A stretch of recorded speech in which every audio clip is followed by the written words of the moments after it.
Hey guys, welcome to Sunny's kitchen. ಇವತ್ತು ನಾನು ತೋರಿಸಿರೋ ಈ ಸಿಂಪಲ್ ಆ್ಯಂಡ್ ಈಸಿ ರೆಸಿಪಿ ಏನಂದರೆ ಆನಿಯನ್ ಪಕೋಡ.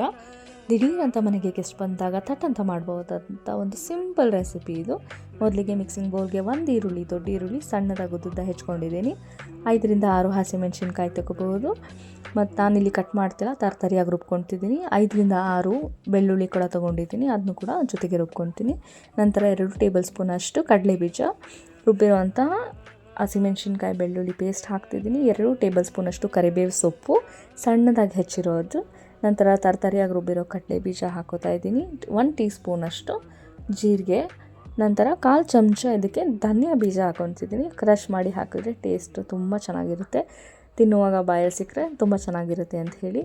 2 ಟೇಬಲ್ ಸ್ಪೂನಷ್ಟು ಅಕ್ಕಿ ಹಿಟ್ಟು, ಅರ್ಧ ಕಪ್ ಕಡಲೆ ಹಿಟ್ಟು ಬೇಡ ಅನ್ನೋರು ಮೈದಾ ಕೂಡ ಹಾಕ್ಕೊಂಡು ಮಿಕ್ಸ್ ಮಾಡಬಹುದು. 2 ಟೇಬಲ್ ಸ್ಪೂನಷ್ಟು ಚಿರೋಟಿ ರವೆ, ರುಚಿಗೆ ತಕ್ಕಷ್ಟು ಉಪ್ಪು, 2 ಟೇಬಲ್ ಸ್ಪೂನಷ್ಟು ಎಣ್ಣೆ ತೊಗೊಂಡಿದ್ದೀನಿ ನಾನಿಲ್ಲಿ. ಇದಕ್ಕೆ ಯಾವುದೇ ರೀತಿ ನೀರು ಹಾಕಬಾರ್ದು, ನೀವು ಹಾಗೆ ಮಿಕ್ಸ್ ಮಾಡ್ತಾ ಬರಬೇಕು. ಈರುಳ್ಳಿನೇ ನೀರು ಬಿಡ್ತಾ ಬರುತ್ತೆ, ಸೊ ಮಿಕ್ಸ್ ಮಾಡ್ತಾ ಇದ್ದರೆ ನಿಮಗೆ ಗೊತ್ತಾಗುತ್ತೆ ಹೇಗೆ ಅಂತ.